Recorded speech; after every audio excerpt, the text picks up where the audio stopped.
नमस्कार, सुदर्शन न्यूज में आपका स्वागत है। मैं हूं मुकेश कुमार और आप देख रहे हैं जवाब तो चाहिए। जवाब तो चाहिए में आज बात करेंगे तमिलनाडु के मदुरई जिले के विश्वनाथर मंदिर के रास्ते पर जिहादियों के जबरन पढ़े जाने वाले नमाज की और इस जबरन नमाज पढ़े जाने के अन्यायपूर्ण कार्य को उचित और सही बताए जाने वाले मद्रास हाईकोर्ट की टिप्पणी की। मंदिर के रास्ते में नमाज की शुरुआत करने और हिंदू श्रद्धालुओं की पूजा में बाधा पहुंचाने वाले कार्य को रुकवाने के लिए हिंदू पक्ष द्वारा दायर याचिका पर सुनवाई करते हुए मद्रास हाईकोर्ट ने नमाज पर रोक लगाने से साफ मना कर दिया और साथ में एक चौंकाने वाली टिप्पणी भी कर दी कि 30 मिनट के नमाज से किसी का कुछ नुकसान नहीं होगा, किसी व्यक्ति पर कोई असर भी नहीं पड़ेगा। दर्शकों की जानकारी के लिए मैं बता दूं कि आज से 3 महीने पहले तक इन रास्तों पर नमाज नहीं पढ़ी जाती थी, लेकिन हिंदुओं की आस्था को चोट पहुंचाने और मंदिर जिस पर्वत पर स्थित है उस पर्वत पर कब्जा करने की नीयत से यह सब कुछ किया जा रहा है। यह मंदिर थिरुप्पाराकुंड्रम पर्वत पर स्थित है, जहां पहुंचने के क्रम में श्रद्धालु बीच में आराम करने के लिए रुकते हैं। उसी रुकने वाली जगह पर मुस्लिम जमातियों ने नमाज पढ़नी शुरू कर दी। ये केवल यहां नमाज ही नहीं पढ़ते बल्कि उस स्थान को गंदा भी कर देते हैं ताकि यहां श्रद्धालुओं का रुकना संभव ना हो सके। इनका मकसद नमाज पढ़ने से ज्यादा हिंदू श्रद्धालुओं को यहां से रुकने से रोकना है, उनकी जगह को कब्जाना है। इसी स्थान से कुछ दूर पल्लीवासन में एक मस्जिद भी है। पहले ये नमाजी वहीं पर नमाज अदा करते थे, लेकिन पिछले कुछ दिनों से इन लोगों ने मस्जिद से बाहर और मंदिर के रास्ते में नमाज पढ़ने का नया चलन शुरू कर दिया है। मस्जिद के आसपास भी काफी खाली जगह है, नमाज वहां भी पढ़ी जा सकती है, लेकिन मुस्लिमों ने जानबूझकर इस जगह को चुना है ताकि विवाद हो, श्रद्धालु मंदिर नहीं जा सके। साजिश के तहत इस नमाजी जमात ने थिरुप्पाकुंड्रम पर्वत को भी सिकंदर पर्वत कहना शुरू कर दिया है। इसका मकसद केवल जमीन को हड़पने या कब्जाने की नहीं, बल्कि इनको सनातन पहचान मंदिरों की जो है वो उसे मिटाने की भी है। इनकी कोशिश मंदिर के रास्ते पर कब्जा करने के साथ साथ पूरे पर्वत क्षेत्र को भी कब्जाने की है। और सबसे ज्यादा चिंता की बात यह है कि नमाजी जमात की इस कोशिश में सरकार, सिस्टम और कोर्ट सभी उसका साथ दे रहे हैं। मंदिर के रास्ते में नमाज पर रोक लगाने की बजाय उस पर कोर्ट का यह टिप्पणी करना कि 30 मिनट की नमाज से कोई नुकसान नहीं होता, यह समझ से परे है। आज अपने प्रोग्राम में हम चर्चा करेंगे कि यदि 30 मिनट की नमाज कहीं भी पढ़ने से कोई नुकसान नहीं होता तो क्या जज साहब कोर्ट परिसर या अपने आवास में 30 मिनट नमाज पढ़ने की छूट देंगे? क्या मस्जिद के सामने आरती या कीर्तन करने की अनुमति भी कोर्ट देगा? मंदिर के रास्ते में नमाज और मंदिर के स्थान को सिकंदर पर्वत बताना क्या लैंड जिहाद का हिस्सा है? करेंगे चर्चा, और चर्चा के लिए हमारे साथ कुछ मेहमान होंगे, उनसे भी आपका परिचय करवाएंगे। लेकिन पहले एक छोटा सा रिपोर्ट, एक छोटी सी हमने तैयार की है, उस छोटी सी रिपोर्ट को देखते हैं। उसके बाद मेहमानों से परिचय करवाएंगे और फिर चर्चा की शुरुआत करेंगे। लेकिन पहले देखिए एक छोटी सी रिपोर्ट।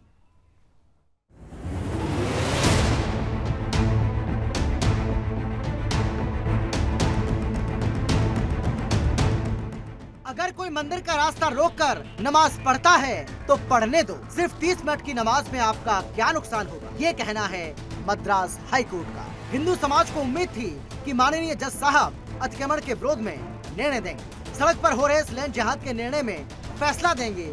लेकिन मद्रास हाईकोर्ट की बेंच ने जब मंदिर का रास्ता रोककर पढ़ी जा रही नमाज के पक्ष में फैसला सुनाया तो हिंदू पक्ष सन्न रह गया। मामला तमिलनाडु के मदुरै जिले के थिरुप्पाराकुंड्रम हिल का है, जहाँ काशी विश्वनाथर मंदिर स्थित है और इसी हिल पर मंदिर से दूर एक मस्जिद भी बनी हुई है। मद्रास हाईकोर्ट में अखिल भारत हनुमान सेना की ओर से याचिका दायर की गई। इस याचिका में कहा गया था कि जो भक्त काशी विश्वनाथर मंदिर में प्रार्थना करने जाते थे वो नेल्ली थोपू स्थान पर आराम करते थे और अपना भोजन करते थे। अब अचानक से इस जगह पर मुस्लिमों ने नमाज पढ़ना शुरू कर दिया है, लेकिन रास्ता रोककर अब वहाँ नमाज पढ़ते हैं जहाँ हिंदू रुकते रहे। हिंदू पक्ष ने याचिका में मंदिर के रास्ते को रोककर पढ़ी जाने वाली नमाज को रोकने की मांग की। याचिका पर सुनवाई करते हुए मद्रास हाईकोर्ट के जस्टिस आर सुब्रमण्यम और जस्टिस एल विक्टोरिया गौरी की पीठ ने रोक लगाने से इनकार कर दिया। दोनों जजों ने कहा कि 30 मिनट की नमाज पढ़ने से कोई नुकसान नहीं है और न ही किसी व्यक्ति पर कोई असर पड़ेगा। हिंदू समाज का कहना है कि जमाती लोग मंदिर का रास्ता रोककर न सिर्फ नमाज पढ़ते हैं बल्कि अपनी अराजक गतिविधियों से भय उत्पन्न कर रहे हैं, कचरा आदि फेंककर मार्ग को भी प्रदूषित कर रहे हैं। सवाल यह है कि क्या मद्रास हाईकोर्ट के इस फैसले से लैंड जिहाद को बढ़ावा नहीं मिलेगा? कल को अगर वक्फ बोर्ड इस जमीन पर अपना दावा पेश कर दे तो मद्रास हाईकोर्ट क्या करेगा? Bureau report, Sudarshan news.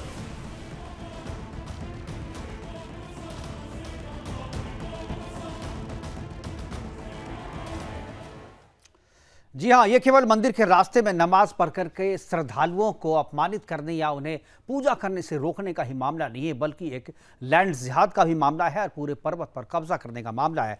करेंगे चर्चा के लिए हमारे साथ जो हैं 3 मेहमान जुड़ चुके हैं। मेहमानों से आपका परिचय मैं करवा दूं। अरविंद मुरली हैं, नेता बीजेपी जो कि तमिलनाडु से हमारे साथ जुड़े हुए हैं। हाजी नासिम खान हमारे साथ मुस्लिम स्कॉलर के तौर पर हैं और वरिष्ठ अधिवक्ता सुप्रीम कोर्ट के मधु मुकुल त्रिपाठी जी हमारे साथ हैं। चर्चा की शुरुआत करेंगे। हमारे साथ तीनों मेहमान जुड़ गए हैं। चर्चा की शुरुआत सबसे पहले मैं अरविंद मुरली जी के पास जाना चाहूंगा। नेता बीजेपी हैं, तमिलनाडु से हैं। मुरली जी, ये मसला जो है काफी दिनों से है। तमिलनाडु में जो मंदिरों की दशा है वो काफी खराब है। ये हम लोग पहले भी चर्चा कर चुके हैं और 1-2 नहीं दर्जनों मंदिरों को वहां पर जमींदोज कर दिया गया है, बुलडोजर चला दिया गया है। और अभी एक जो रिपोर्ट आई थी उस रिपोर्ट में करीब 250 मंदिरों का जिक्र था जिनको किसी ना किसी अतिक्रमण के बहाने, कभी ऐसा कि नगर निगम की ज़मीन पे है, कभी जल बोर्ड की ज़मीन पे, ऐसा करके सरकारी ज़मीन पर होने के नाम पे उसे हटा दिया गया। लेकिन उसी तमिलनाडु में मस्जिदें, मज़ारें और जो चर्च हैं वो जो सरकारी ज़मीन पे है उन्हें छुआ तक नहीं गया। ये अत्याचार तो हम देख ही रहे थे, लेकिन इन सब अत्याचार के खिलाफ जो है हम कोर्ट में जाते थे। लेकिन आज जो कोर्ट की टिप्पणी है, 2 दिन पहले की यह टिप्पणी है, इस टिप्पणी के बाद क्या आपको लगता है कि तमिलनाडु में जो मंदिर है उसका भविष्य क्या है? किस तरीके से बचाया जाए, किस तरीके से देवी देवताओं का वहां पर सम्मान बरकरार रखा जाए? क्या कर रही है बीजेपी वहां पे? मुरली जी। क्या होगा जी ये जो चिदम्बरम का बारी में, जी चिदम्बरम में जो कनक सभा करते हैं, जो तिरुमंजनम करके होते हैं, बिल्कुल, उस पे आपको 4 दिन कोई भी ऊपर नहीं चढ़ सकते। लेकिन जो सरकार जान पूछ के उसको जो ऑफिसर है, पुलिस है, उन लोग उनको मार पीट के वहां पर ऊपर करने का कोशिश कर रहे हैं। मगर यहाँ पर जो तिरुनेलवेली में जो ईसाई का जो चर्च का है, उनका फादर को जो एमपी है, वहां का एमपी है, उनका डायसिस में है, वो मारपीट करते हैं, लेकिन उनका ऊपर एक्शन नहीं ले पा रहे हैं। और ऐसे में से जो त्रिपुरम कुंड्रम है, ये जो कार्तिक स्वामी का 6 स्थल है, 6 स्थल में एक स्थल है त्रिपुरम कुंड्रम। जैसा आपको तिरुचंदूर है, पழனி है और त्रिपुरम कुंड्रम है, पड़मुदिर चोले है, स्वामी मले है और तीर्थनी है। ये सब आपको क्या है, कार्तिक स्वामी का 6 स्थल है। 6 स्थल भी क्या है, इसमें जो लोग तमिल लोग थे उन लोग इस 6 स्थल का यात्रा किया तो उनका बहुत अधिक फल होता है। उस जगह पर त्रिपुरकुंड्र में उसको ऊपर नमाज पढ़ने का कोर्ट ने अलाउ किया, सरकार ने उसके लिए बहुत मदद किया है। मगर उसका ऊपर जो काशी विश्वनाथ मंदिर है, उधर जाने के रास्ते में नमाज पढ़ने से जो यात्री ऊपर जाना चाहते हैं उसको मना करते हैं।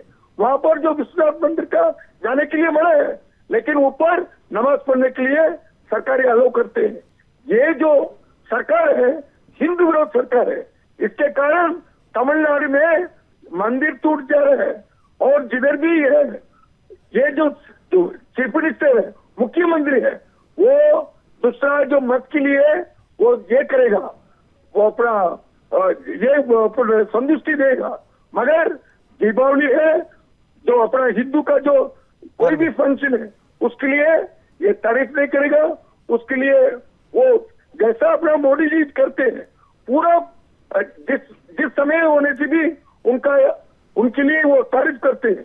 मगर ये जो लोकल सरकार है, जो स्टालिन सरकार है, वो हिंदू विरोध सरकार है। इसी का कारण इन लोग का हिंदू विरोध में जो काम कर सकते हैं वो करता है। बिल्कुल। तो बीजेपी क्या कर रही है? ये समस्या तो आपने बताई, सबको, हमारे दर्शक भी देख रहे हैं और जो सरकार के लोग हैं वो भी देख रहे हैं। लेकिन बीजेपी, चूंकि हम जान रहे हैं बीजेपी राजनीतिक तौर पे वहां पर उतनी मजबूत नहीं है, कमजोर है, फिर भी केंद्र में आपकी सरकार है, आप दबाव बना सकते हैं वहां पर। तो क्या बीजेपी इस दिशा में भी काम कर रही है, मंदिरों को बचाने के लिए आंदोलन कर रही है, क्या कर रही है? क्योंकि केवल हाथ पे हाथ धर के हम बैठ के देख तो नहीं सकते। देखिए एक साल में कमजोर हो सकते हैं, जी मगर अभी जो हमारा जो नेता है अन्नामलई आने के बाद में जो भी चलता है, जो भी बात करता है वो बीजेपी करता है। आपको मालूम है जो तमिलनाडु में जितना भी पार्टी है वो सब हिंदू विरोध पार्टी है, केवल एक पार्टी है वो बीजेपी है। हिंदू का लिए बात करने वाला एक ही पार्टी है वो बीजेपी है। अगर मान लीजिए मुसलमान का कुछ होता तो सब पार्टी बात करेगा, बीजेपी भी बात करेगा। ईसाई का कुछ बात होता तो सब पार्टी बात करेगा, बीजेपी भी बात करेगा। लेकिन हिंदू का कुछ होता तो वो केवल एक ही पार्टी बात करेगा, वो बीजेपी करेगा, दूसरा कोई नहीं करेगा। और इसके लिए हम लोग आंदोलन किया है। और अभी जो चिदम्बरम के बारे में जो कड़क शब्द से बोला है हमारा नेताजी है, उसके बाद में थोड़ा बहुत वहां पर ठीक हो रहा है। बिल्कुल। और इसके लिए भी हमारे जो नेताजी ने कड़क शब्द उठाए हैं और उसके लिए हम लोग काम करते रहते हैं, इसके लिए आंदोलन करते रहते हैं। बिल्कुल, आपकी स्थिति हम समझ सकते हैं और आप जो भी कर रहे हैं वो बहुत ही अच्छा कर रहे हैं। हम सबका जो सहयोग है वो आपके साथ है। मधु मुकुल त्रिपाठी जी हमारे साथ हैं, ऐसे मामले को देखते रहते हैं, कोर्ट में भी देखते रहते हैं, कोर्ट के बाहर भी देखते रहते हैं और तमिलनाडु पे खास तौर पे मंदिरों के हालात के बारे में इनका अपना रिसर्च है। मधु मुकुल जी, क्या आपको लगता है तमिलनाडु में ये कोई पहली घटना नहीं है, पहली बार हम लोग चर्चा करने के लिए नहीं बैठे हैं, लेकिन ये जिस तरीके से सरकार स्पॉन्सर्ड तो पहले थी है, लेकिन अब जुडिशरी का इस तरीके का फैसला आना, इस तरीके की टिप्पणी आना, क्या आपको लगता है कि जुडिशरी जो है सरकार के इस कार्य में इनडायरेक्टली या डायरेक्टली मदद कर रही है? और खासतौर पे तब मुझे ज़्यादा चिंता होती है जो अभी जज जो जस्टिस विक्टोरिया गौरी, इनका जब अपॉइंटमेंट हो रहा था तो उस समय इनके अपॉइंटमेंट को सरकार ही रोक रही थी, स्टालिन की सरकार, और वो ये आरोप लगा रही थी कि विक्टोरिया गौरी जो है वो आरएसएस की करीबी है। क्या ऐसे जज से इस तरीके के टिप्पणी की उम्मीद थी आपको? देखिए मुकेश जी, हमारे देश का बड़ा दुर्भाग्य है, जो हमारे न्यायालय हैं वो बायस्ड हैं। मैं जिम्मेदारी से कह रहा हूं, अब कृपया मुझे समय दीजिएगा। हमारे न्यायालय या तो डरते हैं इन जिहादियों से या कुछ और कारण है। आप सोचिए, हमारे न्यायालय महान वैज्ञानिक बन जाते हैं जब हिंदू धर्म की बात आती है। वो कहते हैं कि क्रैकर से पोल्यूशन होता है, मान लिया, लेकिन बकरे कटने से, खून बहने से, उनके अवशेषों से प्रदूषण बिल्कुल नहीं होता, बड़ी सुगंध आती है। महान वैज्ञानिक हैं, बड़े प्रगतिवादी बन जाते हैं। जब सबरीमाला की बात आती है, नारीवादी बन जाते हैं, कहते हैं महिलाओं को, जबकि वहां महिलाओं का निषेध नहीं है। एक उम्र तक किसी कारण से महिलाओं का प्रवेश निषेध, लेकिन वहां प्रगतिवादी हैं, नारीवादी हैं। लेकिन किसी मस्जिद में यदि किसी महिला का नमाज पढ़ने की बात आती है तो इनकी घिघी बन जाती है। मैं कह रहा हूं घिघी बन जाती है। यही न्यायालय है, जब अभिव्यक्ति की आजादी की बात आती है तो जुबेर को स्वतंत्रता दे देते हैं, तीस्ता सीतारमल को टेलीफोन पर बेल दे देते हैं, लेकिन कमलेश तिवारी आदि को, यति नरसिंहानंद को और वो रिजवी साहब को जेल भेज देते हैं। ये इनका बायसनेस है। दूसरा विषय, ये अपने आप को एक बायसनेस में जाकर के कई जगह नहीं, लेकिन अनवांटेड कमेंट करते हैं। मधु जी, आप बार-बार आप बायस्ड कह रहे हैं, मैं इससे सहमत नहीं हूं। बायस्ड कोर्ट को मैं नहीं बिल्कुल मानता। बायस्ड है। नहीं, बायस्ड मैं इसलिए नहीं मानता क्योंकि आप उनके, देखिए कोर्ट तो कहते हैं कि हम सबूतों के आधार पे काम करते हैं, तो सबूत आप जिस तरीके से आप उनके सामने पेश करेंगे उसी के आधार पे उनका इंटरप्रिटेशन होता है और उसी के आधार पे वो फैसला करते हैं। तो मैं कम से कम कोर्ट को बायस्ड नहीं मानता। एक मिनट मुकेश जी, मुझे ये बताइए कि जब एक पीआईएल फाइल की गई कि महिलाओं को मस्जिदों में प्रवेश नहीं दिया जाता, तो माननीय न्यायालय ने क्यों डिसमिस कर दी? क्या उस समय उनके पास नहीं, सबूत नहीं थे? बिल्कुल आपसे, देखिए बहुत सारे ऐसे मामले हैं मधु जी जिस पे हम चर्चा करेंगे जा सकते, लेकिन अभी मैं पूरी तरीके से तमिलनाडु पे रहना चाहता हूं क्योंकि तमिलनाडु पर मैं इसीलिए कह रहा हूं कि तमिलनाडु में सरकार और सिस्टम ने जो तथ्य पेश किए कोर्ट के सामने, उन्हीं तथ्यों के आधार पे उनको ये फैसला लेना पड़ा। लेकिन मुझे उसकी ये पीआईएल थी। एक minute Mukesh ji, writ jurisdiction में माननीय न्यायालय के पास बहुत सारी पावर होती हैं, वो चीजों को समझते हैं। फंडामेंटल राइट्स को कंसीडर करना होता है। जब ये विषय कहा गया इवन विदाउट एविडेंस, एविडेंस तो है ही है कि वो नमाज पढ़ रहे हैं, ये एविडेंस सही है कि रास्ते में पढ़ रहे हैं, ये एविडेंस था ही कि वो रास्ता जो है मंदिर में जाने का था, ये तो उनके सामने था। बिल्कुल। अब फंडामेंटल राइट्स की बात आती है। कानून के समक्ष भारत के प्रत्येक नागरिक को समान अधिकार है, चाहे मुसलमान हो या हिंदू हो।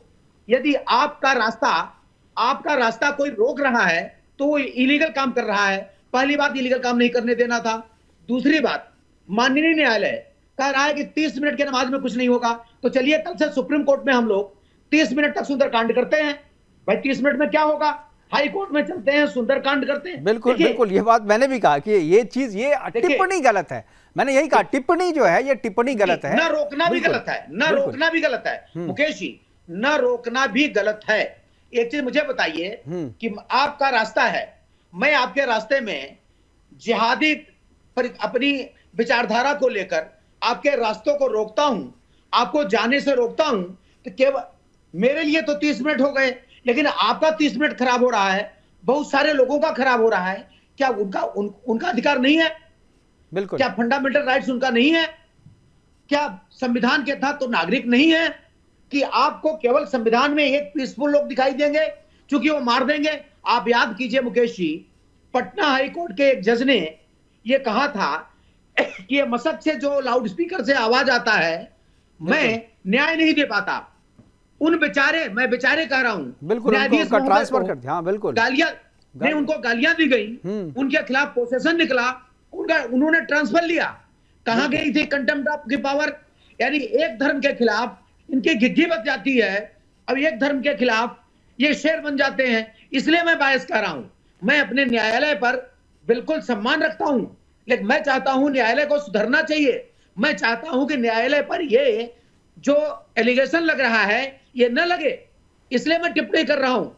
नहीं आप कहिए, लेकिन मैं नहीं कह सकता, ये कंटेम्प्ट हो जाएगा। और भाई आप तो सुप्रीम कोर्ट के लॉयर हैं, मैं तो लॉयर हूं। कंटेम्प्ट शुरू करें मेरे खिलाफ, कंटेम्प्ट हो जाएगा। मैं चाहता हूं ओपन कोर्ट में कंटेम्प्ट शुरू करें और ये बताएं कि किस प्रोविजन में तिस्ता सीतलवाड़ को टेलीफोन पर बिल दे देते हैं, किस प्रोविजन में सुप्रीम कोर्ट के जज ये कहते हैं कि आपको डिस्ट्रिक्ट जुडिशरी पर विश्वास नहीं है, जबकि केवल सुप्रीम कोर्ट के पास एक स्टेट से दूसरे स्टेट में ट्रांसफर करने की पावर है। बिल्कुल बिल्कुल, हाजी बिल्कुल सही कहा। हाजी नाजिम हमारे साथ है, मुस्लिम स्कॉलर के तौर पर हैं, बैठे हुए हैं, सारे मामलों को सुन रहे हैं।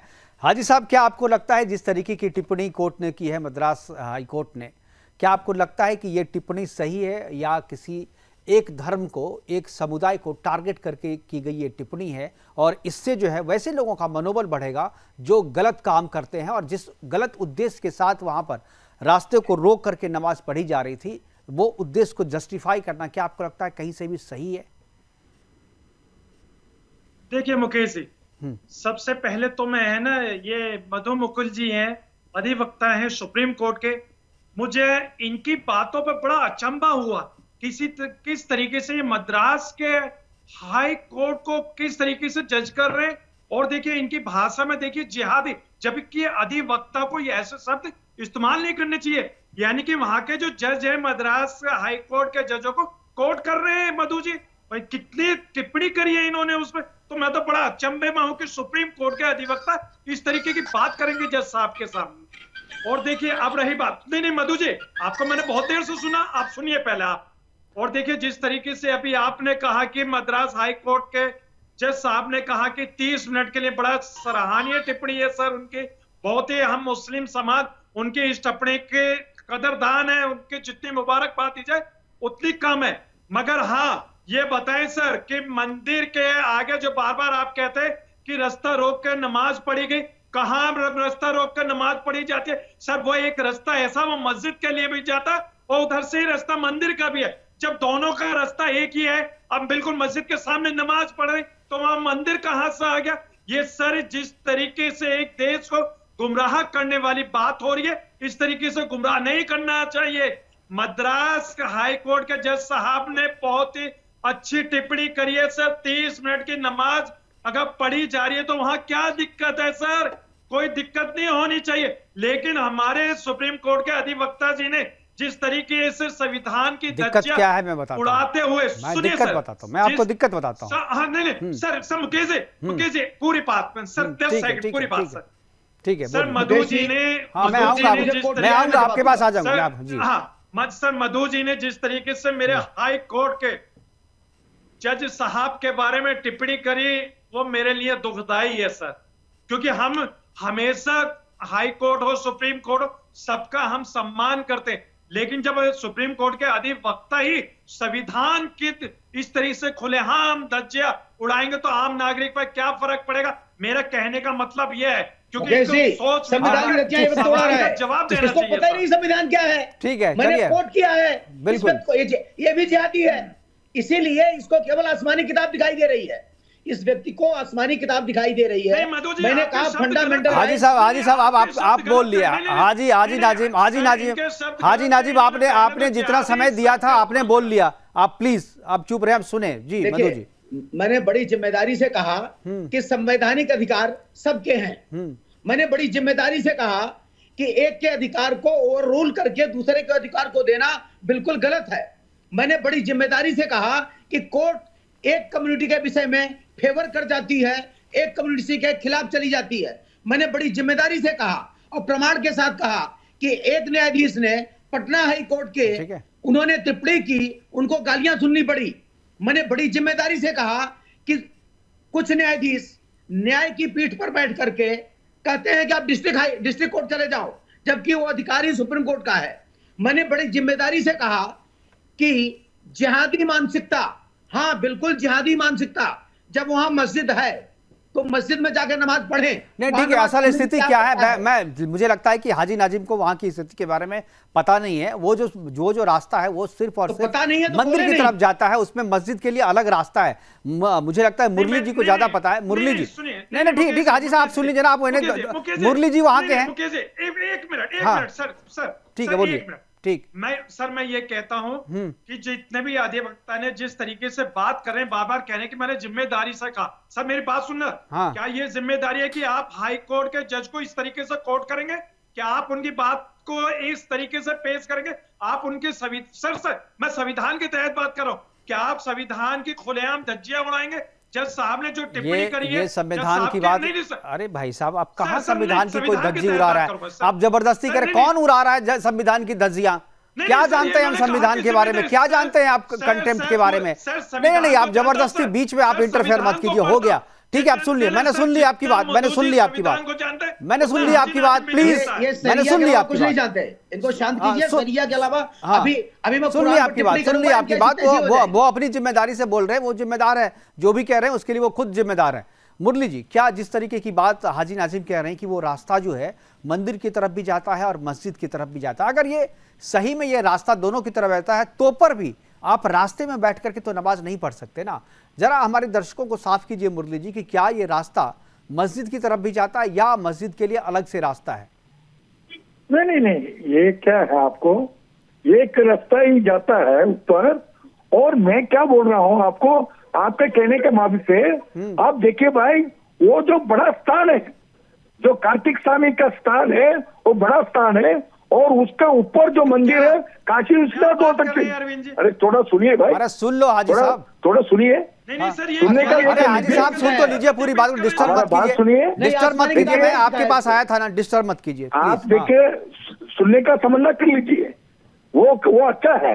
आप देखिए, कोई भी होने दीजिए, आप अंदर पढ़िए, आपको कोई मना नहीं करता है, कोर्ट ने आपको आदेश दिया है, मगर क्यों हमारे जो मंदिर जाने के रास्ता को ब्लॉक करते हैं?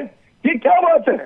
अगर देखिए, जो आपने प्रेम से रहना चाहते हैं, प्रेम में काम करना चाहते हैं, तो हिंदू को तकलीफ मत दीजिए। मैं क्या बोल रहा हूँ, आपका जो भी ठीक है, आपका वो अलाउ कर दिया, करो, लेकिन आपके लिए ये जो जगह ठीक नहीं है, लेकिन हमारे हिंदू के लिए वो जो पवित्र स्थान है, वो जाने के रास्ता में आप नमाज पढ़ा तो लोग कैसे जाएगा? नहीं, लेकिन एक चीज, अब मुरली जी आप कह रहे हैं कि ठीक है आप नमाज पढ़ो खुले में, दूसरी जगह जाके पढ़ो, वो सही है, लेकिन कायदे से तो खुले में नमाज पढ़ना तो सब जगह बैन है ना। इस्लाम नहीं, में नहीं हमने कहता क्या कि आप बोल कहीं रहे भी हैं? नहीं पढ़ सकते। आप मस्जिद में क्यों, मस्जिद में जगह जब आपकी बची हुई है, पड़ी हुई जगह, आप उसको छोड़ करके सड़क पे सऊदी क्यों में आ नहीं रहे पढ़ हैं, सकते। रास्ते पे क्यों आ रहे हैं? आपका इंटेंशन क्या है? देखिए, नमाज पढ़ने से मतलब नहीं है, आप किस इंटेंशन से नमाज पढ़ रहे हैं, कौन सी जगह को आप जानबूझ करके ब्लॉक करना चाहते हैं, क्यों आप वही मंदिर बोल के रहे हैं। रास्ते में आना चाहते हैं, क्यों आप बखेड़ा खड़ा करना चाहते हैं? आप जानते हैं कि केवल तमिलनाडु में आप भले ही वहां पर पढ़ लीजिएगा, रोक लीजिएगा, लेकिन उसका असर जो है आज के जमाने में पूरे देश पे होगा। हाजी साहब, आप इस बात को समर्थन कैसे कर सकते हैं? मान लीजिए आप वहां पर, क्या उत्तर प्रदेश में आप पढ़ सकते हैं क्या बीच रास्ते में पढ़ नमाज?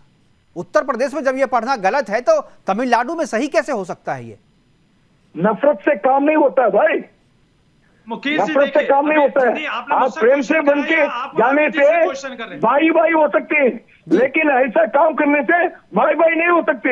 आप अब्दुल कलाम का रास्ता से चलिए, आतंकवाद के रास्ता से मत जाइए। बिल्कुल, बताइए हाजी नाजिम। देखिए मुकेश जी, जब भी अभी आपने उत्तर प्रदेश का भी आपने एक उदाहरण दिया है और आपने तमिलनाडु का भी उदाहरण दिया। सर देखिए, हम जो गाइडलाइन का पालन करते हैं, संविधान को मानने वाले हैं, उत्तर प्रदेश सरकार ने कहा कि आप उसका कुछ नमाज नहीं पढ़ते, लेकिन जिस तरीके से वहां तमिलनाडु के अंदर मद्रास हाई कोर्ट का जिस तरीके से जजमेंट आया, जिस तरीके से उन्होंने कहा सर, उसमें कोई दिक्कत नहीं है। हम सर सरकार के गाइडलाइन का पालन भी करते हैं, और सुप्रीम कोर्ट हो, हाई कोर्ट हो, जो भी आदेश अदालत की तरफ से आता है उसका हम पालन करते हैं, तो सर इसमें कोई दिक्कत नहीं है। नहीं, हाई कोर्ट कोर्ट के किसी भी आदेश का पालन नहीं कर, जो आदेश आपके पक्ष में है आप उसका केवल पालन करते हैं। हाँ, आपके पक्ष में जो आदेश है उसी का पालन करते हैं। सर मुकेश, अरे अब सुनिए, मैं उदाहरण दे रहा ना, राम जन्मभूमि में भाई फैसला आ गया ना, हिंदुओं को बन के दे दी गई है राम जन्म, वहां पर मंदिर बन रहा है, फिर भी आप लोग अभी तक बोल रहे हैं कि भाई हम तो बरसी मनाएंगे, वहां पर मस्जिद थी, अभी भी आप लोग नहीं मान रहे। तो ये कौन सा आप कोर्ट का सम्मान कर रहे हैं? अब आपने सुनिए, अब आपने बाबरी मस्जिद का नाम लिया है, सुनिए, बाबरी मस्जिद का जो जजमेंट है सुप्रीम कोर्ट ने दिया, हमने स्वीकार किया। कुछ नहीं स्वीकार किया आपने, नहीं स्वीकार किया आपने। तस्लीम रहमानी आज भी शहादत दिवस मनाता है 6 दिसंबर को। तस्लीम रहमानी आज भी शहादत दिवस मनाता है। पूरा कौम, जो आपका पूरा समाज है, वो उसका समर्थन करता है। बात सुनेंगे तभी देश को पता चलेगा। आप बड़े सम्मानित पत्रकार हैं, क्या है, सुप्रीम इन लोगों कोर्ट की ने बात क्या जब है, जजमेंट दिया तो ये मुस्लिम पहाड़ समाज ने को कहा खड़ा करेंगे, जो भी पहाड़ को फैसला हटा आएगा देंगे, पृथ्वी उड़ मुस्लिम जाएगी। समाज स्वीकार करेगा, सऊदीया लेकिन में हिंदू आपको समाज ने मालूम क्या होगा, कहा था? इस सुप्रीम सऊदीया कोर्ट का में फैसला बारी बारी से मधु जी मैं आ जाऊंगा आपके नहीं पास। मनाएंगे जी सर। जी, हो गया, ठीक है मधु जी। देखिए, ये क्या इनका जो इंटेंशन, आपने एक शब्द यूज किया इंटेंशन, वास्तव में इनका इंटेंशन ही गलत है। ये वहां नमाज पढ़ेंगे जहां से डिस्टरबेंस पैदा हो, बिल्कुल, जहां से हिंदुओं को नुकसान हो। अगर इनकी हिम्मत है सऊदीया में, यूएई में जाकर ओपन में नमाज पढ़े, पता चल जाएगा। बिल्कुल, सऊदीया और यूएई जो मुस्लिम कंट्री है, वहां जाके ओपन में नमाज पढ़े, इनको पता चल जाएगा, इनको पता चल जाएगा शरिया क्या है। सुनिए, पृथ्वी इतना मत गुस्सा कीजिए कि पहाड़ उड़ जाए और पृथ्वी उड़ने लगे। पहाड़ को रहने दीजिए पृथ्वी पर, नहीं पृथ्वी पर से पहाड़ हट जाएगा और पृथ्वी उड़ जाएगी और आसमान धुआं हो जाएगा। इसलिए शांत रहिए, ठीक है? संविधान को कितना जानते हो मैंने सुन लिया, अब मैं बोल रहा हूँ। आप गलत बात पेश कर रहे हैं इस तरीके का उदाहरण के तौर पे। ये नहीं मुकेश जी, ये क्या शब्दों का इस्तेमाल कर रहे हैं? क्या है इसमें भाई साहब? वो आपके आसमानी किताब की बात को, खासियत को बता रहे हैं, जो लिखा हुआ है, जो बताते हैं, जो आपके मौलाना जो बताते हैं। नहीं, ये अधिवक्ता सुप्रीम कोर्ट के हैं, इस तरीके की बात पेश करेंगे सर। हाँ, हम सब कुछ पढ़ते हैं, हम इस तरह की बात करते हैं। चलिए ठीक है सर, प्लीज इस तरीके की नहीं, मैं एक चीज नहीं सर, आप धार्मिक किताब के ऊपर इस तरीके की बात ना करें सर। ठीक है, इस तरीके की ये टिप्पणी धार्मिक किताब पे नहीं है, ये जो मौलाना आपके आकर के प्रचारित करता है, ये मौलाना ऊपर टिप्पणी है। जी मुरली जी, मैं एक बार मुरली जी के पास जा रहा हूं। मुकेश जी, मेरा एक कहना है कि इंटेंशन, जो इवन क्रिमिनल लॉ में क्या है, मेंस रिया, एक्टस रियस और defence. Mains Riya is important, तो इनकी मेंस रिया ही गलत है, इनका इंटेंशन ही गलत है। ये बिल्कुल आवाज आपकी कट रही। मैं एक बार मुरली जी अगर मुझे सुन रहे हैं तो मैं मुरली जी के पास आना चाहूंगा। मुरली जी, जो गाइडलाइन देखिए, जैसे उत्तर प्रदेश में गाइडलाइन है, और यूएई में भी गाइडलाइन है, बहुत सारे इस्लामिक कंट्री में भी गाइडलाइन है कि आप जो है नमाज कहाँ पढ़ सकते हैं, कहाँ नहीं पढ़ सकते हैं। और मस्जिद के बाहर नमाज पढ़ने पे पूरे इंडिया में, पूरे देश में, पूरे विश्व में बैन है, कहीं भी आप नहीं पढ़ सकते। तो आखिर तमिलनाडु में अगर यहाँ पर बैन किया जा रहा है तो आप सरकार से क्या ये मांग कर रहे हैं, स्टालिन सरकार से, हालांकि उम्मीद नहीं है कि वो गाइडलाइन करे, कि आप वहाँ भी एक गाइडलाइन जो है तैयार करें कि कहाँ पर नमाज पढ़ी जाए, कहाँ पर ना पढ़ी जाए, खुले में ना पढ़ी जाए। मंदिर के गेट पे और मंदिर की सीढ़ी पे, रास्ते पे तो बात बहुत ही ज़्यादा एक्सट्रीम हो गया वो तो, लेकिन आप दूसरी जगह भी क्यों पढ़ रहे हैं खुले में?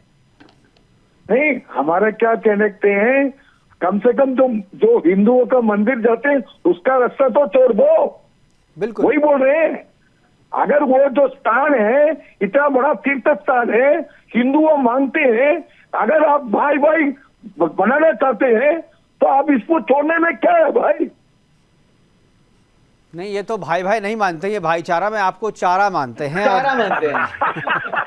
मुकेश जी जब तक आप इस तरीके से बर्दाश्त किए, आप चारा बनते रहे तब तक ठीक है। जहां आपने चारा ही विरोध है। किया तो फिर ये बीजेपी चारा बात बन कर गई लेंगे। है। बिल्कुल, हमारे पास जी हमारे पास समय की कमी है। जी अंतिम मुकेश जी जी जी अगर मेरे नाजिम खान ये कहते हैं कि 30 मिनट में कुछ नहीं होता, तो किसी मस्जिद में हमें 30 मिनट सुंदरकांड करने का परमिशन दिलवा दे। और उसी न्यायालय से भी मैं कहता हूं कि वो 30 मिनट में कुछ नहीं होता, किसी मस्जिद में मुझे 30 मिनट का सुंदरकांड पाठ करने का व्यवस्था करवा दे। मैं तो आपको दावत दे रहा हूँ सर, आप आइए ना। ना आप आइए मस्जिद में, आपको किस मस्जिद में? आप आइए ना, मैं आ रहा हूँ। किस मस्जिद में? किस मस्जिद में? देखो देखो, आप लोग दोनों सोच समझ के बात करो, सोच समझ के बात करो आप लोग। सही बात है, सही बात है। सोच समझ के बात करो। आप अगर ये बुला रहे हैं और आप जाने की बात करें तो आपको जाना पड़ेगा, और आपको बुलाना पड़ेगा, आपको जगह बतानी पड़ेगी। दोनों का बात नहीं होगा, दोनों का बात कुछ नहीं ठीक है, होगा। आप बताओ कौन सी मस्जिद, कौन सा समय बताओ, मैं लिख रहा हूँ। जगह का नाम बताओ, कौन सी मस्जिद में जाना है, बताइए कौन सी मस्जिद में जाना है। बताइए कौन सी मस्जिद में चले? देखिए ये इबादत का घर है, यह इबादत करने नहीं नहीं नहीं, ऐसा नहीं चलेगा, गोलमोल बात नहीं, गोलमोल बात नहीं। किस आप मस्जिद का नाम बताइए जहां पर आप सुंदरकांड करवाना चाहते हैं। किसने रोका? अरे आप बताइए ना, मधु मुकुल जी जाने को तैयार हैं, आप बताइए कौन सी मस्जिद में बुला रहे हैं आप। तैयार हूँ। अरे सर मैं तो इनको सारी मस्जिदों की दावत दे रहा हूं, इनके अंदर हिम्मत हो गया, इबादत के लिए आइए ना। अरे आप कोई एक मस्जिद तो बताइए जो वहां जाकर के सुंदरकांड आप पढ़वा देंगे इनको। एक मस्जिद बताओ मुकेश जी, मैंने तो अरे पूरे भाई हिंदुस्तान की मस्जिदों में इनको तमिलनाडु में हमारा बात सुनिए, रामलिंगम का बेटा कहता है आपको इबादत करने के लिए, और एक आप एक मस्जिद पे आने पड़े। मैं तैयार हूँ, चलो कहाँ पर बताओ। यही इंटेंशन पता चलता है हाजी कि बोलना नहीं, कुछ भी भाई। है बोल दो, लेकिन यहाँ पर सिर्फ बोलने से काम नहीं चलेगा, यहाँ सबूत देना पड़ेगा। ये दूसरे किसी चैनल से तुलना मत करना सुदर्शन की, आप कुछ भी बोल के निकल नहीं सकते हो यहाँ पे, जो बोलोगे उस पर रहना पड़ेगा। मैं तैयार हूँ। यहाँ गलत बोल के निकल नहीं सकते आप। नहीं आपने अभी गलत बोला, आप वापस लो बात अपनी, हमारे पास समय की कमी है। मुरली जी कुछ बोलना चाह रहे हैं, ठीक है, चलो ठीक है, समझ गया मैं। दुनिया देखो, दर्शक सुन रहे हैं ना, वो समझ रहे हैं आप क्या इंटेंशन क्या। एक मिनट मुरली जी, ठीक है मुरली जी, ऐसा बात के कारण जो रामलिंगम को गला काटा है। बिल्कुल, तंजावुर में रामलिंगम करके एक जो पामाका का जो व्यक्ति है, पीएमके का व्यक्ति है, उसको गला काटा है। आपको मालूम है, ये होना चाहिए। ऐसा बात है, ऐसा व्यवहार मत करिए, सीधा बात कर लीजिए। बिल्कुल, जो तमीज से बात करना, जो मुंह से निकल गया तो वो गलत हो जाएगा। बिल्कुल, कुछ भी बोल करके आप मत निकल जाइए यहाँ पर। ये मत समझिए कि लोग यहाँ पर समझने नहीं, आप इंटेंशनली, अगर आप सही में बात करें तो जगह बताइए, पता बताइए। मधु मुकुल जी जाने को तैयार हैं, वरना इस तरीके से हवा में बात मत कीजिए। फिलहाल हमारे पास समय की कमी है, प्रोग्राम को यहीं पर वाइंड अप करना पड़ेगा। हमारे साथ जुड़ने के लिए मधु मुकुल त्रिपाठी जी आपका, और मुरली जी आपका, अरविंद मुरली जी आपका, और हाजी नाजिम जी आपका बहुत बहुत धन्यवाद। आप जुड़े और अपनी अपनी बातें हमारे साथ साझा की। लेकिन जो समस्या तमिलनाडु में खड़ी हुई है, वो समस्या इतनी जल्दी खत्म नहीं होने वाली है, क्योंकि ये समस्या खड़ी की गई है सरकार की तरफ से, सिस्टम की तरफ से, और जुडिशरी की जो टिप्पणी है वो चिंताजनक है। क्योंकि जब कहीं से, सारी जगह से, जब सारी जगह से उम्मीद आपकी खत्म हो जाती है, तो आप न्यायालय का दरवाज़ा खटखटाते हैं और जब न्यायालय से जब आपको इस तरीके की टिप्पणी सुनने को मिलती है तो फिर आप कहते हैं कि जब जज हो जाए जल्लाद तो फरियाद कहाँ करे। अभी के लिए इतना ही, दीजिए इजाज़त, नमस्कार।